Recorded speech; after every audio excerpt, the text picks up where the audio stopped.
Hello student, today we move towards the lecture number 16 under the topic nucleophilic substitution reaction of haloarenes or aryl halides.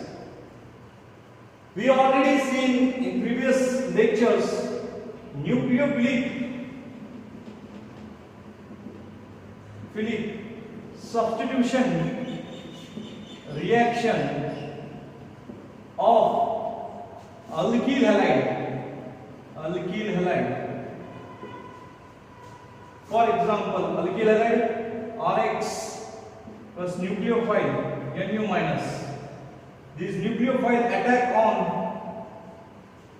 CH bond carbon and what use halogen and forming R Nu plus X minus. This is nucleophilic substitution reaction of aryl halide, alkyl halide. This is nucleophilic substitution reaction of alkyl halide.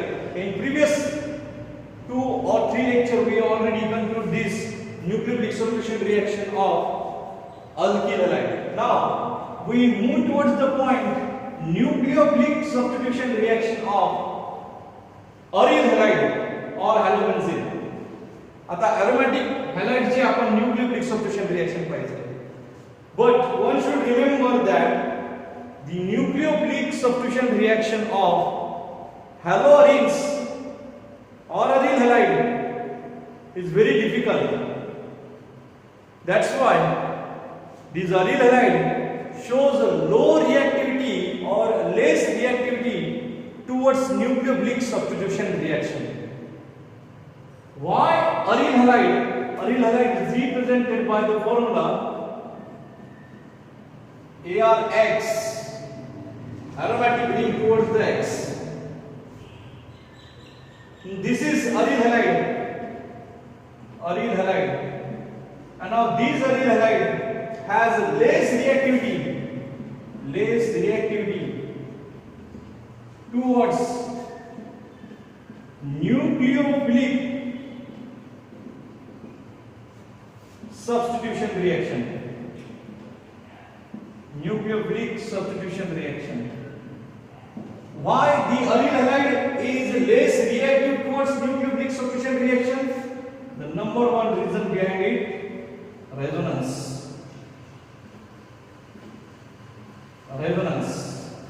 And number two,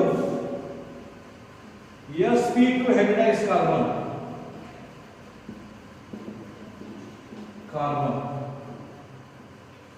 So due to the two reasons, we can properly explain why aryl halides are less reactive towards nucleophilic substitution reaction. The reason is that the resonance involving due to the presence of lone pair of electron on halogen atom which is attached to benzene ring, and second, halogen attached to aromatic carbon of benzene ring which is sp2 hybridized carbon. Due to these proper two reasons, aryl halides are less reactive towards the nucleophilic substitution reaction. To explain this, let us consider the example, chlorobenzene. So we have the chlorobenzene like this. Chlorobenzene Cl. And on chlorine, there are 3 lone pair. This is haloarene, example a chlorobenzene, and in chlorobenzene there is a 3 lone pair. We consider out of 3 lone pair, 1 lone pair, this one, is in a conjugation with a pi electron of benzene ring. Lone pair electron on halogen in a aryl halides are in a conjugation with the pi electron of the benzene ring. म्हणजे काय, halogen atom वरती 3 lone pair असतात, इथे chlorine वरती 3 lone pair आहे. त्यापैकी एक lone pair आपण कन्सिडर केला, हा lone pair single bond then pi bond मध्ये किती इलेक्ट्रॉन असतात? 2. This is pi bond. हे लोन पेअर या पाय बॉन्ड बरोबर कॉन्जुगेशन म्हणजे आहे, म्हणजे अल्टरनेट आहे. आणि जर लोन पेअर हे पाय बॉन्ड बरोबर अल्टरनेट असेल तर त्या ठिकाणी एक कन्सेप्ट लागू होतो, तो आहे रेझोनन्स.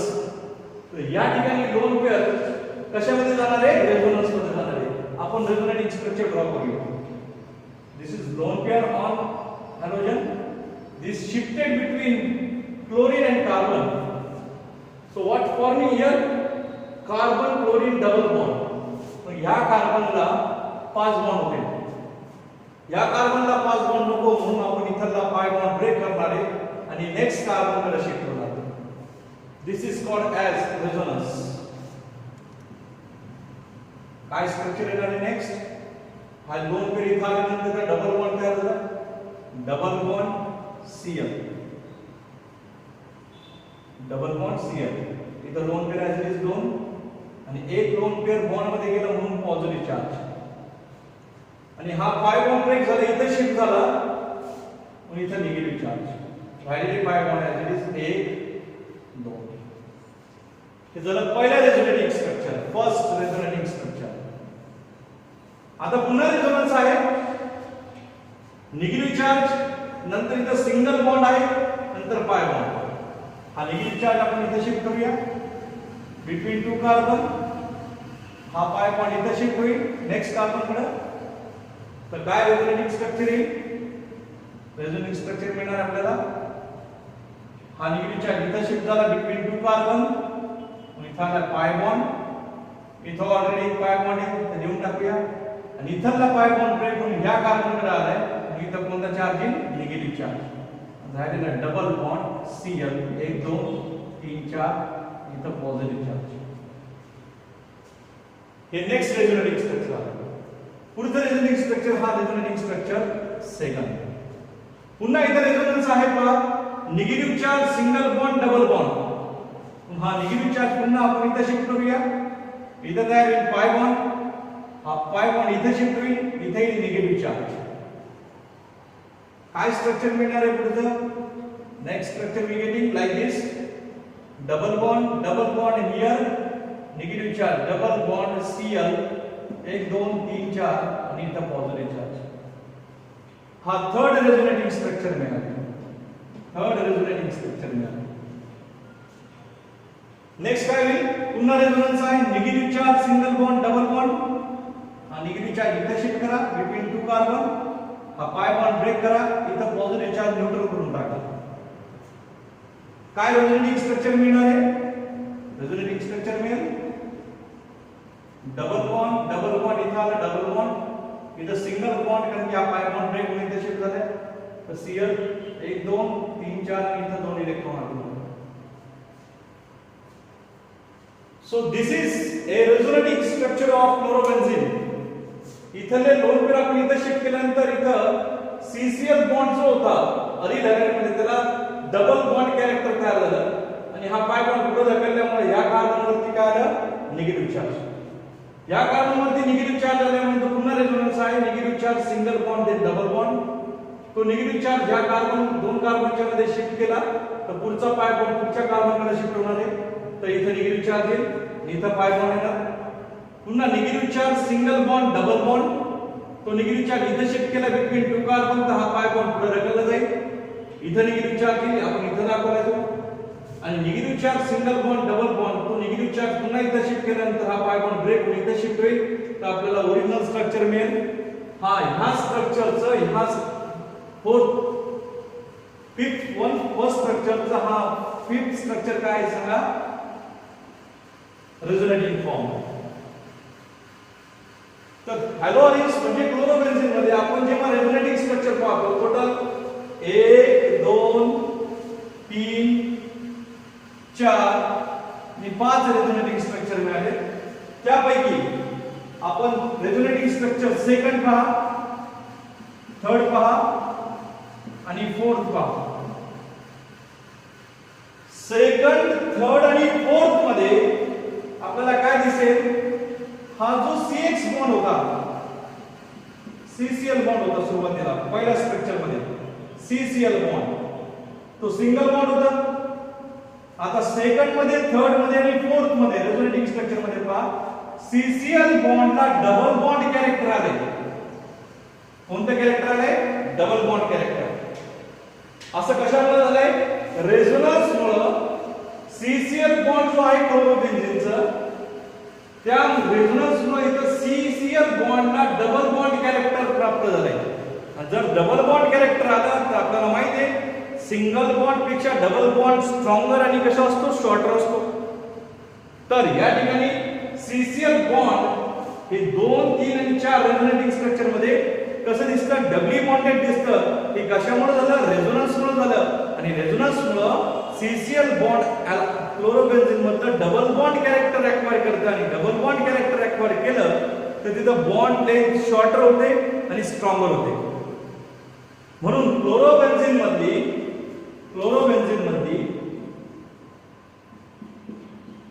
ही जी CCl बॉन्ड आहे, बॉन्ड लेंथ ही शॉर्टर होते. ही होते 169 पिकोमीटर. 169 पिकोमीटर. आणि जर आपण अल्किल हॅलाइड कन्सिडर केलं, मिथिल क्लोराइड हे अल्किल हॅलाइड, यामधला जो CCl बॉन्ड आहे ती बॉन्ड लेंथ असते 178 पिकोमीटर. कारण की या ठिकाणी अल्किल क्लोराइड मध्ये रेझोनन्सच नाहीये. अल्किल क्लोराइड मध्ये जर रेझोनन्स नाहीये तर इथं डबल बॉन्ड कॅरेक्टर येणार नाही. म्हणजे CCl बॉन्ड सिंगल बॉन्ड कॅरेक्टरच राहणार आहे. आणि सिंगल बॉन्डची बॉन्ड लेंथ जास्त असते आणि तो वीकर असतो. आणि अरिल हॅलाइड मध्ये आपण पाहिलं क्लोरोबेन्झिन एक्झाम्पल घेऊन, तर रेझोनेटिंग स्ट्रक्चर सेकंड, थर्ड आणि फोर्थ मध्ये काय दिसतं? रेझोनन्स मुळे या CCl बॉन्डला कोणतं कॅरेक्टर मिळतं? डबल बॉन्ड कॅरेक्टर मिळते. आणि डबल बॉन्ड कॅरेक्टर आलं तर आपण काय म्हणतो? बॉन्ड शॉर्टर होतो आणि स्ट्रॉंगर होतो. म्हणून aril halide that is chlorobenzene मधला जो CCl बॉन्ड आहे तो शॉर्टर झालाय 169 पिकोमीटर. आणि CCl bond in alkyl halide जर पाहिलं तर तो जास्त असतो, लॉंगर असतो, 178 पिकोमीटर. त्याचं कारण आहे तिथे रेझोनन्स नाही. सो अरिल हॅलाइड मध्ये रेझोनन्स या कारणामुळे जो CCl बॉन्ड असतो तो डबल बॉन्ड कॅरेक्टर ऍक्वायर करतो. आणि डबल बॉन्ड कॅरेक्टर ऍक्वायर केल्यानंतर तो बॉन्ड शॉर्टर होतो. आणि शॉर्टर बॉन्ड झाला तर स्ट्रॉंगर होतो. आणि त्या बॉन्डला तोडणं न्यूक्लियोफिलिक सबस्टिट्यूशन रिएक्शन मध्ये अवघड जातं. पण अल्किल हॅलाइड जर कन्सिडर केलं, फॉर एक्झाम्पल मिथिल क्लोराइड, इथं हॅलोजन कडे लोन पेअर आहेत 1 2 3 4 5 6 3 लोन पेअर आहेत. पण इथं रेझोनेटिंग कंडिशन नाहीये. रेझोनेटिंग कंडिशन कशी असते? लोन पेअर नंतर सिंगल बॉन्ड, नंतर डबल बॉन्ड, किंवा लोन पेअर नंतर सिंगल बॉन्ड किंवा पॉझिटिव्ह चार्ज, किंवा लोन पेअर नंतर सिंगल बॉन्ड किंवा निगेटिव्ह चार्ज. इथं रेझोनन्स साठी कुठलीही कंडिशन नाहीये. म्हणून इथं रेझोनन्स पॉसिबल नाहीये. आणि रेझोनन्स पॉसिबल नाहीये अल्किल हॅलाइड मध्ये तर CCl बॉन्डला डबल बॉन्ड कॅरेक्टर येणार नाही. डबल बॉन्ड कॅरेक्टर आलं नाही तर bond length as it is राहणार आहे. ती किती राहते? 178. परंतु क्लोरोबेन्झिनच्या बाबतीत जर आपण पाहिलं तर रेझोनन्स मुळे या CCl बॉन्डला कोणतं कॅरेक्टर येतं? डबली बॉन्डेड कॅरेक्टर येतं. हे आपल्याला स्ट्रक्चर सेकंड, थर्ड आणि फोर्थ मध्ये दिसतं. आणि जर डबली बॉन्ड कॅरेक्टर येत असेल रेझोनन्स मुळे तर CCl बॉन्ड जो आहे क्लोरोबेन्झिन मधला हा काय होतो? डबली बॉन्डेड कॅरेक्टर मुळे शॉर्टर होतो. आणि किती येतो सांगा? 169 picometre. So due to the resonance CCl bond in a chlorobenzene becomes shorter and stronger than the CCl bond of alkyl benzene. Hence, in a chlorobenzene, CCl bond is found to be 169 picometer, and in alkyl halide, that is methyl chloride, CCl bond is found to be longer because of absence of resonance, that is 178 picometer. 178 picometer. तर यावरून असं लक्षात येतं aril halide मध्ये जे lone pair आहेत aril halide मध्ये किंवा हॅलोबेन्झिन मध्ये जे लोन पेअर आहेत हॅलोजन आयटम वरती ते लोन पेअर बेन्झीन रिंगच्या पाय इलेक्ट्रॉन बरोबर कॉन्जुगेशन मध्ये असतात आणि कॉन्जुगेशन मध्ये असल्यामुळे तिथं रेझोनन्स पॉसिबल आहे. आणि रेझोनन्स मध्ये काय दिसतं? स्ट्रक्चर नंबर सेकंड, थर्ड आणि फोर्थ. सेकंड, थर्ड आणि फोर्थ मध्ये काय दिसतं? जो CCl बॉन्ड आहे त्या रेझोनन्स मुळे काय आलं? डबली बॉन्ड कॅरेक्टर ऍक्वायर केलं. डबली बॉन्ड कॅरेक्टर ऍक्वायर केल्यानंतर तिथं बॉन्ड लेंथ शॉर्टर होते आणि स्ट्रॉंगर होते, आणि बॉन्ड लेंथ शॉर्टर आणि स्ट्रॉंगर झालं तर तो बॉन्ड ब्रेक करणं न्यूक्लियोफिलिक सबस्टिट्यूशन रिएक्शन मध्ये अवघड जाणार. म्हणून अरिल हॅलाइडची रिएक्टिव्हिटी कमी होते. आपण जसं अल्किल हॅलाइड मध्ये दोन टाइपच्या न्यूक्लियोफिलिक सबस्टिट्यूशन रिएक्शन पाहिल्या. अल्किल हॅलाइड मध्ये nucleophilic substitution reaction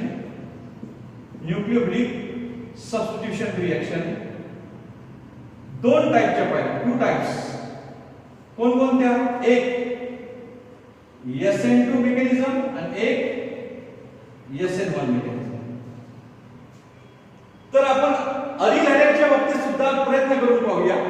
alkyl हॅलाइडमध्ये nucleophilic substitution reaction किती टाइपचे? 2 टाइपचे. एक आहे SN2 आणि दुसरी आहे SN1. याचा अर्थ अल्किल हॅलाइड सरळ SN1 आणि SN2 रिएक्शन मध्ये जातात. आणि आपल्याला माहिती आहे अल्किल हॅलाइडसाठी आपण ऑर्डर ऑफ रिएक्टिव्हिटी पाहिली होती. SN2 रिएक्शन दिली primary alkyl halide is greater than secondary and secondary is greater than tertiary. आणि ही सिंगल स्टेप रिएक्शन आहे की ज्यामध्ये न्यूक्लियोफाइल डायरेक्टली अटॅक करतो CCl बॉन्डच्या कार्बनवर. आणि SN1 ही 2 स्टेप रिएक्शन आहे की ज्यामध्ये पहिलं CCl बॉन्ड ब्रेक होतो, CH बॉन्ड ब्रेक होतो आणि कार्बोकॅटायन बनतं, इंटरमिडिएट बनतं. आणि त्या ठिकाणी सेकंड स्टेप मध्ये न्यूक्लियोफाइल अटॅक करतो इंटरमिडिएटवर आणि बनतं अल्कोहोल. आणि ऑर्डर ऑफ रिएक्टिव्हिटी होती tertiary alkyl halide is greater than secondary greater than primary. याचा अर्थ अल्किल हॅलाइड सरळ न्यूक्लियोफिलिक सबस्टिट्यूशन मध्ये जातात. 2 टाइपच्या, एक तर SN2 आणि दुसरं SN1. आपण आता डिस्कशन करूया अरिल हॅलाइडच्या बाबतीत. जर आपण अरिल हॅलाइड कन्सिडर केला, फॉर एक्झाम्पल अरिल हॅलाइड आपण कन्सिडर केलं C क्लोरोबेन्झीन. आणि क्लोरोबेन्झीनची कोणती रिएक्शन पाहूया आपण? SN1 रिएक्शन पाहूया. क्लोरोबेन्झीनची कोणती रिएक्शन करूया? SN1 reaction. म्हणजे न्यूक्लियोफिलिक सबस्टिट्यूशन युनिमॉलिक्युलर करून. तर आपल्याला माहिती आहे SN1 मध्ये पहिली स्टेप कोणती असते? Breaking off CCl bond. तर हा ब्रेकिंग ऑफ CCl बॉन्ड करूया, हा बॉन्ड ब्रेक करूया. हा बॉन्ड ब्रेक झाल्यानंतर काय मिळणार तुम्हाला? हा बॉन्ड ब्रेक झाल्यानंतर मिळेल तुम्हाला फिनिल रिंग आणि इथं पॉझिटिव्ह चार्ज, कारण इथून बॉन्ड ब्रेक झाला. प्लस काय मिळेल? Cl-. Carbocation. This is called as a phenyl carbocation. आपल्याला माहिती आहे SN1 मध्ये पहिलं CCl बॉन्ड ब्रेक होतो आणि कार्बोकॅटायन बनतो. अल्किल हॅलाइड मध्ये आपण पाहिलं होतं. तसंच आपण अरिल हॅलाइड घेतलं, दॅट इज क्लोरोबेन्झीन, आणि त्याचं काय ब्रेक केलं? CCl bond. तर आपल्याला काय मिळालं? Phenyl carbocation. जसं अल्किल हॅलाइड मध्ये टर्शरी ब्युटिल कार्बोकॅटायन म्हणत होतं, तो स्टॅबिलाइज होतो कोणत्या इफेक्टने? इंडक्टिव्ह इफेक्टने आणि हायपर कॉन्जुगेशनने. परंतु या ठिकाणी जर आपण क्लोरोबेन्झीनची SN1 रिएक्शन केली तर CCl बॉन्ड ब्रेक होईल आणि फिनिल कार्बोकॅटायन मिळेल. हा फिनिल कार्बोकॅटायन स्टॅबिलाइज नाहीये. इट इज नॉट वेल स्टॅबिलाइज. कारण की इथं रेझोनन्सच नाही. कारण की फिनिलच्या केसमध्ये आपण काय कन्सिडर करतो? रेझोनन्स कधी पॉसिबल असतो? Double bond, single bond, positive charge, double bond, single bond, negative charge, double bond, single bond, odd electron, किंवा lone pair, single bond, double bond. अशा केसमध्ये रेझोनन्स पॉसिबल आहे. परंतु फिनिल कार्बोकॅटायन जे तयार झालं SN1 रिएक्शन मध्ये कोणाच्या? क्लोरोबेन्झीनच्या, तो वेल स्टॅबिलाइज नाहीये.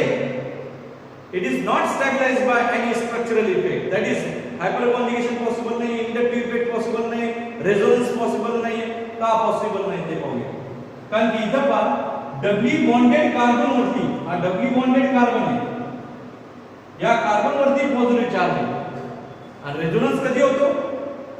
जेव्हा पॉझिटिव्ह चार्ज सिंगल बॉन्ड नंतर डबल बॉन्ड असेल. इथं डबली बॉन्डेड कार्बन वरतीच पॉझिटिव्ह चार्ज आहे. डबली बॉन्डेड कार्बन वरतीच पॉझिटिव्ह चार्ज आहे, म्हणून रेझोनन्स पॉसिबल नाही. रेझोनन्स कधी पॉसिबल असतो? Double bond, then single bond, then positive charge. पण ह्या केस मध्ये जो फिनिल कार्बोकॅटायन तयार झालेला आहे तो वेल स्टॅबिलाइज नाहीये. त्याचं कारण सांगितलं, कारण की पॉझिटिव्ह चार्ज ज्या कार्बनवरती आहे तिथंच डबल बॉन्ड आहे. म्हणून या केसमध्ये जे फिनिल कार्बोकॅटायन तयार होतो तो वेल स्टॅबिलाइज्ड नाही, not stabilized by resonance, not stabilized by the resonance.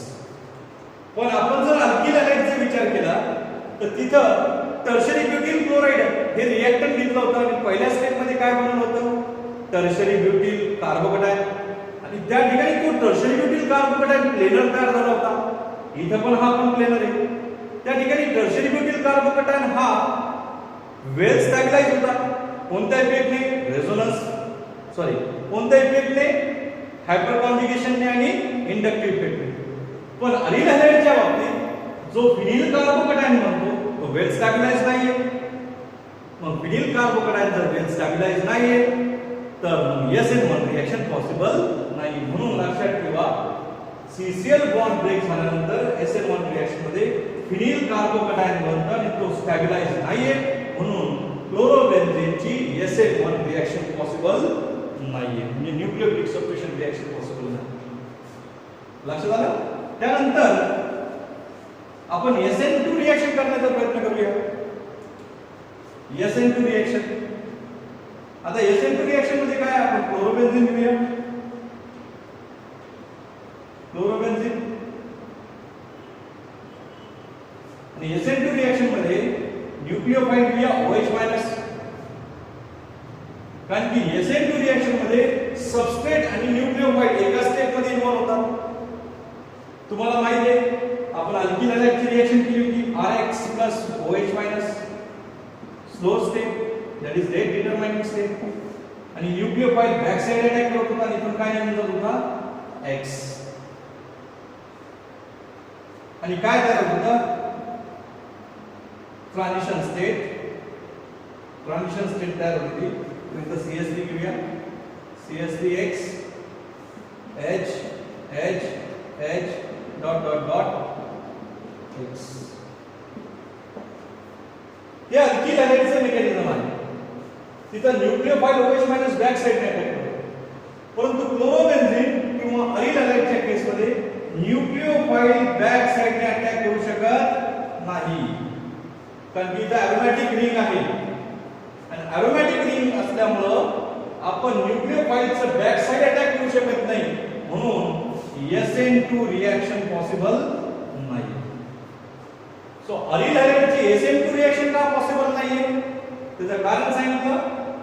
जिथं क्लोरीन अटॅच आहे तो कार्बन sp2 हायब्रिडाइज आहे, डबली बॉन्डेड. इथं सिंगली बॉन्डेड होता, हा कार्बन sp3 हायब्रिडाइज होता. अरिल हॅलाइड मध्ये तो sp2 हायब्रिडाइज आहे. त्यामुळं sp2 हायब्रिडाइज कार्बन वरती बॅक साइडने अटॅक करणं डिफिकल्ट असतं अरिल हॅलाइड मध्ये, आणि जर sp2 कार्बन ॲटम वरती बॅक साइड अटॅक करणं डिफिकल्ट असतं तर SN2 रिएक्शन पॉसिबल नाही. तर यावरून काय करतं, thus what we concluded that aryl halides are very less reactive towards nucleophilic substitution reaction. Number one reason, in aryl halide lone pair of electron on halogen is in conjugation with pi electron of benzene ring, thereby CX bond acquire doubly bonded character, hence CX bond becomes shorter and stronger, therefore nucleophilic substitution reaction of aryl halide is prevented. And secondly, what, when we apply SN1 and SN2 mechanism for chlorobenzene, so in SN1 mechanism chlorobenzene is converted into the what, phenyl carbocation, but this phenyl carbocation is not well stabilized by the resonance. तिथे रेझोनन्सच नाहीये, म्हणून SN1 reaction possible नाही. आणि जर SN2 reaction करायला गेलो कोणाची, क्लोरोबेन्झीनची, तर बॅक साइडने अटॅक करणं पॉसिबल नाहीये या कार्बनवरती, कारण की तो कार्बन कोणता हायब्रिडाइज आहे, sp2 हायब्रिडाइज आहे. आपण न्यूक्लियोफाइल कधी अटॅक करू शकतो, जर कार्बन sp3 हायब्रिडाइज असेल, आणि या बेन्झीन रिंगचा कार्बन जो sp2 हायब्रिडाइज आहे, म्हणून न्यूक्लियोफाइल बॅक साइड अटॅक करू शकत नाही. म्हणून क्लोरोबेन्झीनची कोणती रिएक्शन पॉसिबल नाही आहे, SN2 रिएक्शन पॉसिबल नाही. Thus these aryl halides are less reactive towards the nucleophilic substitution reaction. Aryl halides are less reactive towards the nucleophilic substitution reaction. Okay, so when did the reactivity of these aryl halide increases? aryl halide ची reactivity nucleophilic substitution reaction च्या बाबतीत कधी increase होईल? When we carried out the reaction at high temperature and pressure. aryl halide ची nucleophilic substitution reaction करायची आहे तर कधी पॉसिबल आहे? You must apply high temperature and pressure. This is the first condition.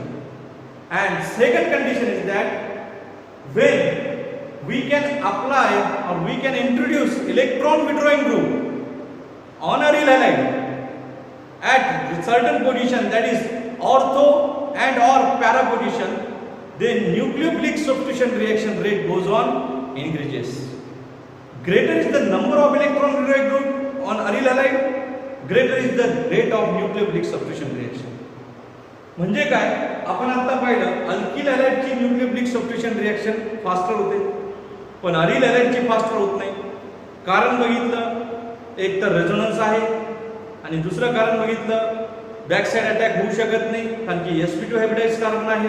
म्हणून nucleophilic substitution reaction aryl halide ची ही फार स्लो होते. मग न्यूक्लियोफिलिक सबस्टिट्यूशन रिएक्शन करायची आहे तर काय कशी करावी लागेल? तर पहिलं तुम्हाला हाय टेम्परेचर अप्लाय करावं लागेल किंवा हाय प्रेशर अप्लाय करावं लागेल तरच रिएक्शन होऊ शकते. नाहीतर दुसरी कंडिशन अशी आहे त्या हॅलोअरिन्स वरती असे ग्रुप इंट्रोड्यूस करा जे इलेक्ट्रॉन विड्रॉइंग आहे, म्हणजे इलेक्ट्रॉन ओढू शकतात.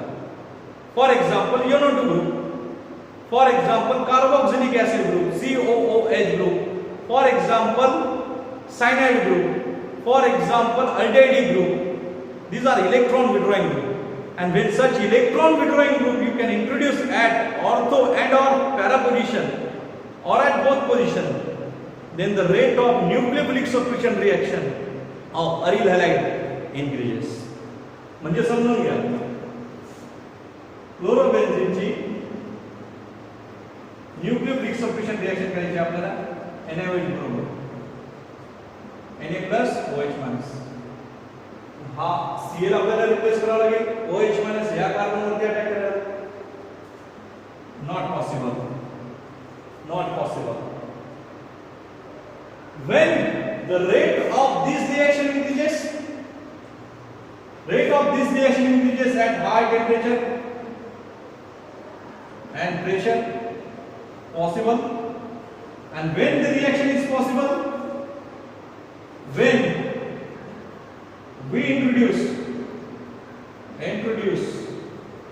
electron withdrawing group at ortho and para position. ortho and para position म्हणजे क्लोरोबेन्झीन मध्ये आपण जर इलेक्ट्रॉन विड्रॉइंग ग्रुप टाकले, सपोज इथं ऑर्थो पोझिशनला NO2 ग्रुप आणलं और पुढे आणलं सांगा पॅरा पोझिशनला इलेक्ट्रॉन विड्रॉइंग ग्रुप. इथे इलेक्ट्रॉन विड्रॉइंग ग्रुपला NO2, इथं पॅरा पोझिशनला घेतला NO2. तर क्लोरोबेन्झीनच्या ऑर्थो पोझिशनला किंवा पॅरा पोझिशनला किंवा दोन्ही पोझिशनला इलेक्ट्रॉन विड्रॉइंग ग्रुप घेतले तर न्यूक्लियोफिलिक सबस्टिट्यूशन रिएक्शन पॉसिबल आहे, पॉसिबल आहे. So when did the nucleophilic substitution reaction of haloarenes possible? At high temperature and pressure. And number 2, when certain electron withdrawing group like NO2 and NO2 group or COH group or cyanide group, we can introduce an ortho position with respect to chlorine or para position with respect to chlorine or ortho or para position with respect to chlorine. Then and then nucleophilic substitution reaction is possible. Nucleophilic substitution reaction is possible. Aryl halide nucleophilic substitution reaction मध्ये कधी जाते? What is condition? At high temperature and pressure. And secondly in presence of electron withdrawing group. आणि जेवढे जास्त electron withdrawing group aryl halide मध्ये येतील तेवढं rate of nucleophilic substitution reaction कसं असेल? जास्त असेल. आपण एक्झाम्पल पाहूया.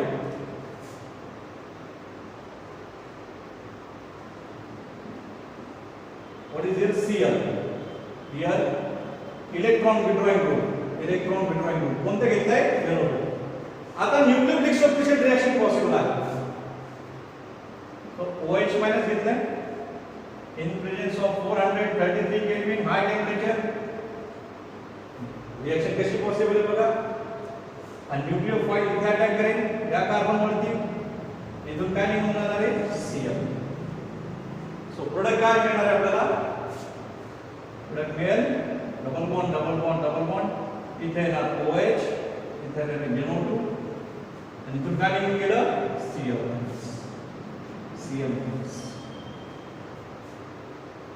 म्हणजे ऑर्थो नायट्रोक्लोरोबेन्झीन, ऑर्थो नायट्रोक्लोरोबेन्झीन वरती इलेक्ट्रॉन विड्रॉइंग ग्रुप कोणता आहे NO2 आहे. आणि त्यावरती जर न्यूक्लियोफाइल अटॅक केला तर न्यूक्लियोफाइल फास्टर अटॅक करेल या CCl बॉन्डच्या कार्बन वरती.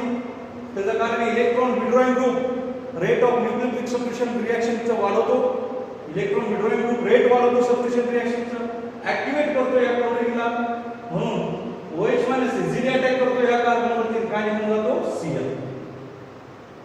OH nucleophile, nucleophilic substitution reaction वाढली. दुसरी रिएक्शन पाहूया. Suppose here Cl, here NO2, para nitrochlorobenzene घेऊया.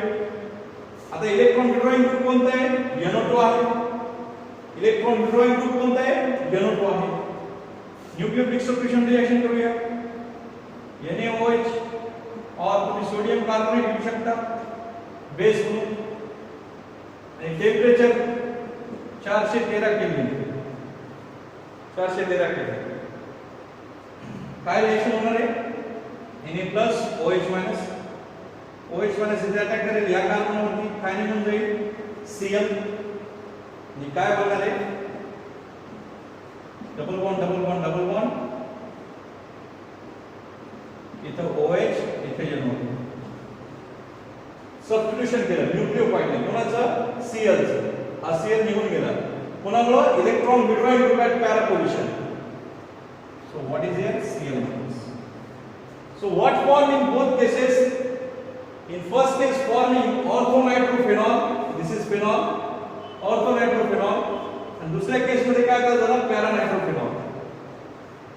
एक लक्षात ठेवा, हॅलोअरिन्स न्यूक्लियोफिलिक सबस्टिट्यूशन रिएक्शन मध्ये स्लोली जातात, लेस रिएक्टिव्हिटी आहे, पण त्यांची रिएक्टिव्हिटी कधी वाढते जर हॅलोअरिन्सच्या अरोमॅटिक रिंग वरती इलेक्ट्रॉन विड्रॉइंग ग्रुप येतात.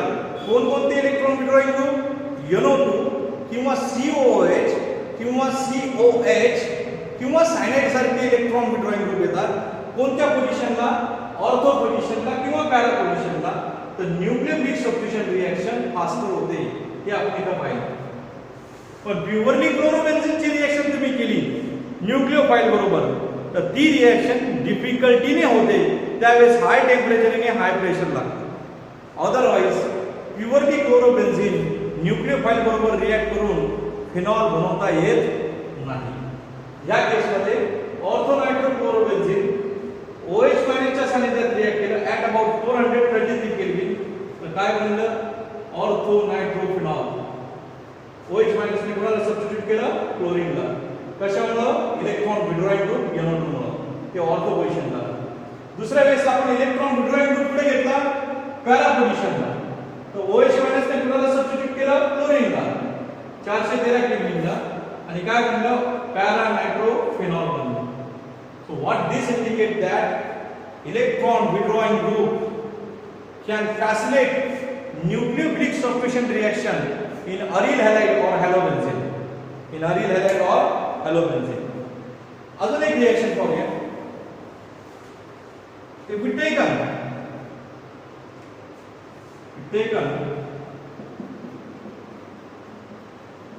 3 nitro group, 1 2 3 nitro group.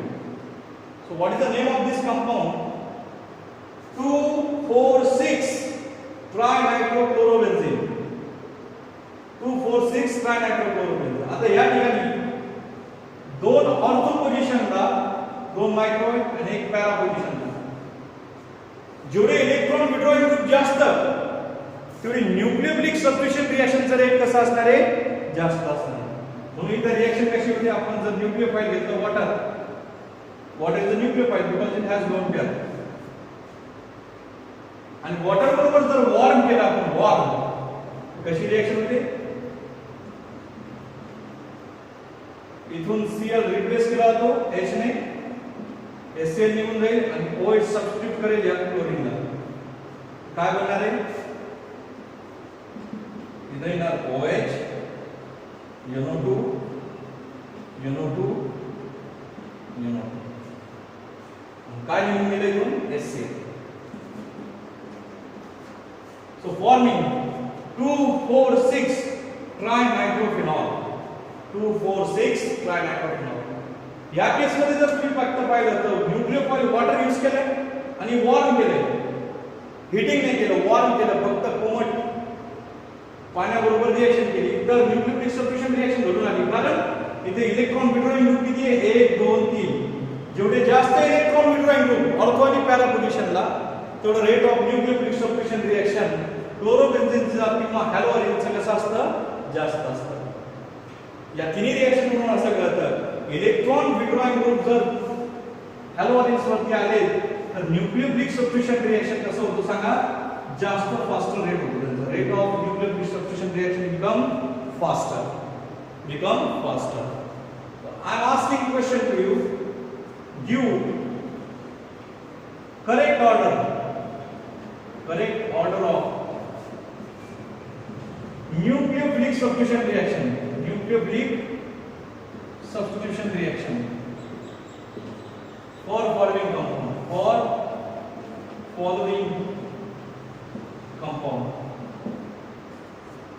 Compound दिया chlorobenzene first compound. दूसरा दिया orthonitrophenol second compound. तीसरा दिया 2,4-dinitrochlorobenzene third compound. And चौथा दिया 2,4,6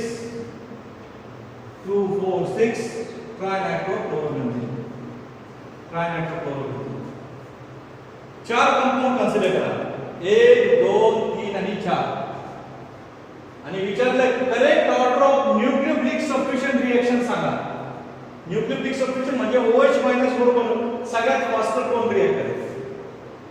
मी तुम्हाला आता थोड्या वेळापूर्वी सांगितलं या लेक्चर मध्ये अरिल हॅलाइडचं न्यूक्लियोफिलिक सबस्टिट्यूशन कधी वाढतं? इलेक्ट्रॉन विड्रॉइंग ग्रुप आल्यानंतर. इलेक्ट्रॉन विड्रॉइंग ग्रुप कोणकोणते असतात? NO2 असतं, COOH असतं, COH असतं, सायनाइड असतं, भरपूर इलेक्ट्रॉन विड्रॉइंग. SO3H असतं, SO3H सल्फोनिक ऍसिड ग्रुप. जर इलेक्ट्रॉन विड्रॉइंग ग्रुप ऑर्थो आणि पॅरा पोझिशनला आले तर rate of nucleophilic substitution reaction वाढतो. कोणाचं? अरिल हॅलाइडचं. आणि जेवढे जास्त इलेक्ट्रॉन विड्रॉइंग ग्रुप असतात तेवढं जास्त न्यूक्लियोफिलिक सबस्टिट्यूशन रिएक्शनचा रेट कसा असतो? जास्त असतो. मग ह्यामध्ये इलेक्ट्रॉन विड्रॉइंग ग्रुप नाहीये तर न्यूक्लियोफिलिक सबस्टिट्यूशनचा रेट कसा असेल? कमी असेल.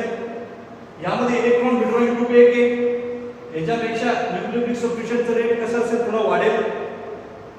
या केस मध्ये 2 इलेक्ट्रॉन विड्रॉइंग ग्रुप आहे, एक ऑर्थोला आणि एक पॅराला आहे, त्यामुळे rate of nucleophilic substitution reaction अजून वाढेल. आणि शेवटच्या केसमध्ये, चौथ्या केसमध्ये इलेक्ट्रॉन विड्रॉइंग ग्रुप 3 आहेत, 1 2 3. त्यामुळे न्यूक्लियोफाइल Cl ला इझिली सबस्टिट्यूट करू शकतो कारण की जेवढे जास्त इलेक्ट्रॉन विड्रॉइंग ग्रुप ऑर्थो आणि पॅरा पोझिशनला तेवढं रेट ऑफ रिएक्शन कसं असणार आहे? न्यूक्लियोफिलिक सबस्टिट्यूशनचा सगळ्यात जास्त असणार. करेक्ट ऑर्डर काय? Fourth is greater than third, third is greater than second, and second is greater than first.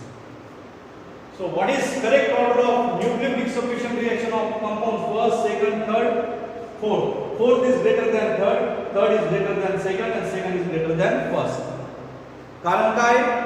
More is the electron withdrawing group at ortho and para position, greater is the nucleophilic substitution reaction of aryl halide. म्हणून या सगळ्या aryl halide मध्ये सगळ्यात जास्त कोणाची substitution reaction faster आहे? या कंपाऊंडची, कारण की या ठिकाणी 3 इलेक्ट्रॉन विड्रॉइंग ग्रुप आहे ऑर्थो आणि para position. Rate of substitution reaction सगळ्यात फास्ट असेल. थर्ड केस मध्ये फक्त 2 इलेक्ट्रॉन विड्रॉइंग ग्रुप आहे, म्हणजे याच्या तुलनेत याचं सबस्टिट्यूशनचा रेट कसा असेल? क्लोरीनचा कमी असेल. या केसमध्ये सेकंड मध्ये फक्त एकच इलेक्ट्रॉन विड्रॉइंग ग्रुप आहे ऑर्थोला, त्याच्यापेक्षा याचं सबस्टिट्यूशनचं रेट कमी असेल क्लोरीनचं. आणि सगळ्यात कमी कुठं असणार आहे सांगा? फ्लोरोबेन्झीन मध्ये असणार आहे, कारण की इथे इलेक्ट्रॉन विड्रॉइंग ग्रुपच नाही. म्हणून correct order of nucleophilic substitution reaction काय? Fourth is greater than third, third is greater than second, and second is greater than first. This is the about reactivity of nucleophilic substitution reaction. Reactivity of nucleophilic substitution reaction in aryl halide. In aryl halide. Okay. आपण एक मेकॅनिझमच्या द्वारे पाहूया. How the electron withdrawing group can increases the rate of nucleophilic substitution reaction. Mechanism of this reaction. Let us consider para nitro chlorobenzene. Para nitro chlorobenzene. Electron withdrawing group वाला para position. Now treated with OH minus nucleophile, that is NaOH, at about 413 Kelvin. कशी reaction होणार आहे? हा OH minus इथे attack करेल, इथून काय निघून जाईल? Cl. काय होणार आहे प्रोडक्ट? इथं OH येईल, इथं N double bond O, N double bond O, then O minus plus Cl minus. Cl minus निघून जाईल. आणि OH न्यूक्लियोफाइल ने कोणाला सबस्टिट्यूट केलं? क्लोरीन. तर ही रिएक्शन फास्टर का होते? Why this reaction become faster? Why this reaction become faster? Because of electron withdrawing group. That we have to explain by using a mechanism. By using mechanism. Look at the mechanism. Mechanism पाहूया.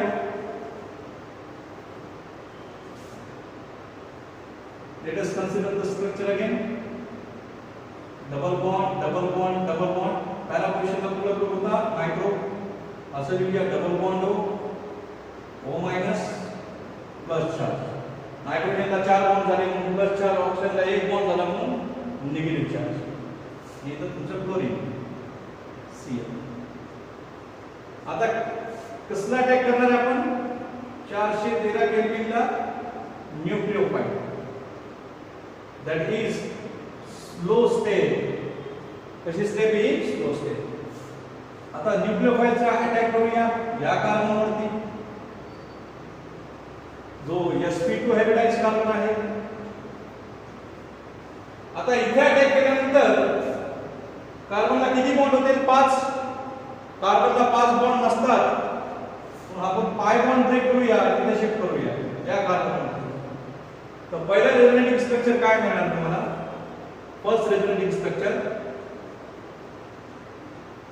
इथे आलंय Cl, इथे attack केलं OH ने, इथे attack केलं OH ने attack केलं तर पाय बॉन्ड ब्रेक झाला, या कार्बनवरती शिफ्ट झालाय. इथे आला निगेटिव्ह चार्ज, इथं pi bond as it is, इथं pi bond as it is, इथे N double bond O, single bond O minus plus. आता या ठिकाणी OH मायनस ने अटॅक केल्यानंतर कॉन्जुगेशन आलं. पहा कॉन्जुगेशन आहे. Negative charge single bond double bond, negative charge single bond double bond. आपण रेझोनन्स करूया. हा निगेटिव्ह चार्ज इथे शिफ्ट करूया बिटवीन 2 कार्बन. हा पाय बॉन्ड इथे शिफ्ट करूया या कार्बनकडे. काय स्ट्रक्चर मिळेल? इथे डबल बॉन्ड येणार, इथे double bond as it is, इथे कोणता चार्ज? Negative charge. इथे electron withdrawing group double bond O minus plus, इथं तुमचं OH and C. This is a resonating structure first, and this is resonating structure second. आता पहा इथं resonance आहे पुन्हा. Negative charge single bond double bond. आता काय करायला पाहिजे? हा निगेटिव्ह चार्ज इथे शिफ्ट करायला पाहिजे, हा पाय बॉन्ड इथे शिफ्ट करायला पाहिजे. बरोबर आहे? Negative charge single bond double bond resonance आहे. त्यामुळे निगेटिव्ह चार्ज इथं शिफ्ट करून पाय बॉन्ड इथं शिफ्ट करायला पाहिजे, असं व्हायला पाहिजे. असं न होता हा जो निगेटिव्ह चार्ज आहे तो इलेक्ट्रॉन विड्रॉइंग कडे ओढला जातो. हा निगेटिव्ह चार्ज इकडे ओढला जातो. कारण NO2 ग्रुप काय इलेक्ट्रॉन विड्रॉइंग ग्रुप आहे. निगेटिव्ह चार्ज इथं शिफ्ट करूया आपण या कार्बनवरचा जो निगेटिव्ह चार्ज होता तो इथं शिफ्ट करूया. इथं शिफ्ट केल्यानंतर इथं डबल बॉन्ड येईल, हा पाय बॉन्ड इथं शिफ्ट होईल, ऑक्सिजन कडे निगेटिव्ह चार्ज येईल. तर पुढचं स्ट्रक्चर काय मिळणार आपल्याला? नेक्स्ट स्ट्रक्चर काय मिळालं? Double bond here, double bond here, here double bond N, हा पाय बॉन्ड इथे शिफ्ट झाला, हा निगेटिव्ह चार्ज इथे शिफ्ट झाला, तिथे डबल बॉन्ड आला, हा पाय बॉन्ड इथे शिफ्ट झाला, तिथे निगेटिव्ह चार्ज आला. इथं ऑलरेडी निगेटिव्ह चार्ज, इथं plus charge. And finally the group OH. Look at in second structure, ring मध्ये रेझोनन्स न होता रेझोनन्स कुठल्या साइडला गेला? इलेक्ट्रॉन विड्रॉइंग ग्रुपच्या साइडला गेला. म्हणून इथं आपण असं म्हणू शकतो रेझोनन्स एक्सटेंडेड झालाय, रेझोनन्स वाढले. रेझोनन्स काय एक्सटेंड झाला? कारण की ज्या कार्बनवरती निगेटिव्ह चार्ज आला इथं पॅरा पोझिशनला, तो निगेटिव्ह चार्ज रिंग कडे रेझोनन्स कडे न जाता, रिंग कडे रेझोनन्स कडे न जाता कुणाकडे ओढला जातो? नायट्रो ग्रुप कडे ओढला जातो. कारण की नायट्रो ग्रुप काय इलेक्ट्रॉन विड्रॉइंग आहे. त्यामुळे रेझोनन्स एक्सटेंड होतोय. एक्सटेंड म्हणजे वाढतोय. इलेक्ट्रॉन विड्रॉइंग ग्रुप कडे चाललाय. आता पहिले कुठे होता? निगेटिव्ह चार्ज रिंग मध्ये होता, कार्बन वरती आला, नंतर ह्या कार्बन वरती आला, आता पुढच्या कार्बन कडे रेझोनन्स व्हायला पाहिजे होतं. असं न होता कुठल्या ग्रुप कडे गेला निगेटिव्ह चार्ज? हा नायट्रो ग्रुप कडे ओढला गेला. त्यामुळे इथं डबल बॉन्ड कॅरेक्टर आलं आणि इथं निगेटिव्ह चार्ज आला. याचा अर्थ तो निगेटिव्ह चार्ज पुन्हा डिस्पर्स झालाय, नायट्रो ग्रुपच्या ऑक्सिजन कडे डिस्पर्स झालाय, मूव्ह झालाय. याला म्हणतात एक्सटेंडेड कॉन्जुगेशन. आता पुन्हा काय होईल? हा जो निगेटिव्ह चार्ज आला होता हा इथे शिफ्ट होईल, हा पाय बॉन्ड इथे शिफ्ट होईल, इथे शिफ्ट होईल आणि हा पाय बॉन्ड इथे शिफ्ट होईल. बघा, जो एक्सटेंडेड कॉन्जुगेशन मुळे इथे निगेटिव्ह चार्ज आला होता, तो इथे निगेटिव्ह चार्ज आला होता, तो निगेटिव्ह चार्ज पुन्हा इथे शिफ्ट करा, हा पाय बॉन्ड या दोन कार्बन कडे शिफ्ट करा आणि हा पाय बॉन्ड या नेक्स्ट कार्बन कडे द्या. रेझोनेटिंग स्ट्रक्चर काय मिळणार आहे? रेझोनेटिंग स्ट्रक्चर मिळेल डबल बॉन्ड इथं निगेटिव्ह चार्ज, इथं तुमचं OH Cl राहिलेलं N डबल बॉन्ड O येईल, इथं O मायनस इथं पॉझिटिव्ह चार्ज. याचा अर्थ OH मायनस ने अटॅक केल्यानंतर जे पाय बॉन्डचे इलेक्ट्रॉन होते ते रेझोनन्स मध्ये गेले आणि रेझोनन्स हा एक्सटेंड झालाय. कोणत्या स्ट्रक्चर मध्ये रेझोनन्स एक्सटेंड झाला? सेकंड स्ट्रक्चर मध्ये. बघा, एक्सटेंडेड रेझोनन्स मिळतो कारण की इलेक्ट्रॉन विड्रॉइंग ग्रुप त्या कार्बन वरच्या निगेटिव्ह चार्जला स्वतःकडे ओढतो आणि इथं रेझोनन्स होतो. रेझोनन्स कशामुळे झालं?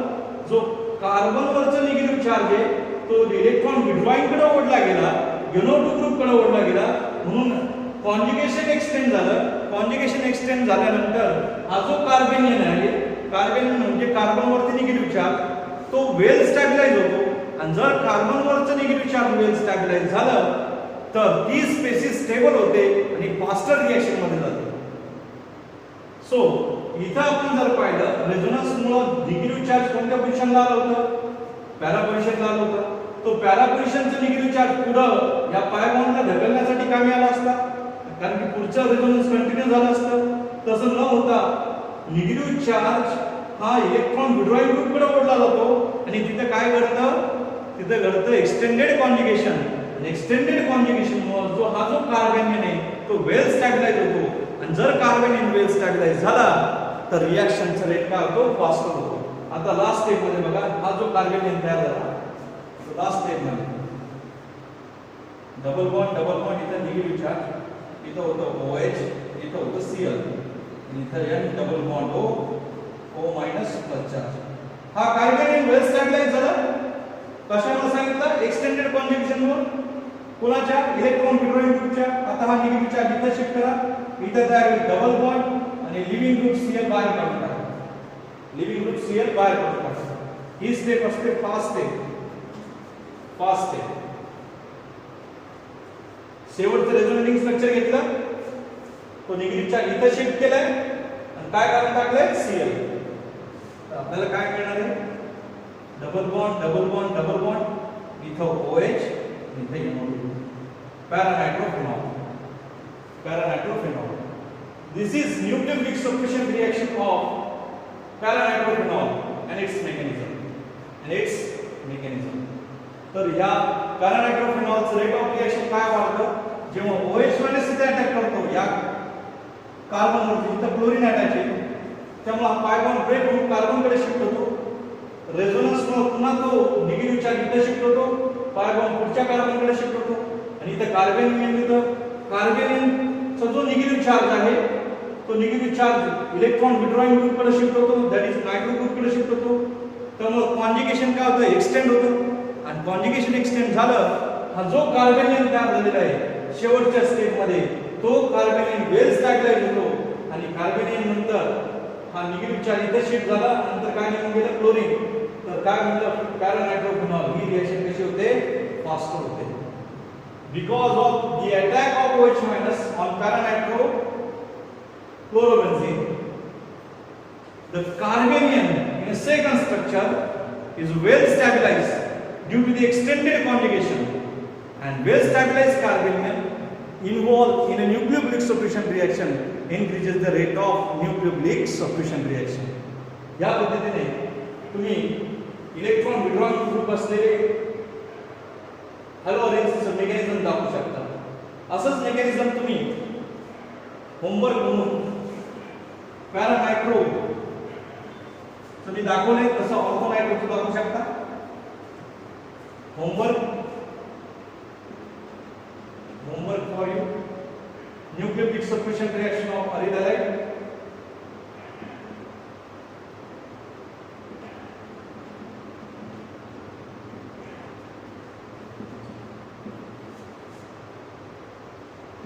mechanism दाखवा show the mechanism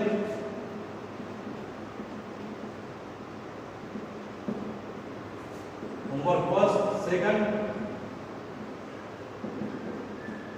Cl इथे इलेक्ट्रॉन विड्रॉइंग घेऊया इथे घेऊया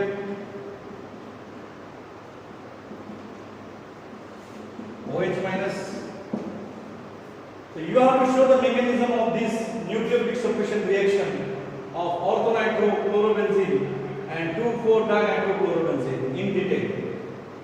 Thank you. We will continue tomorrow electrophilic substitution reaction of aryl halide.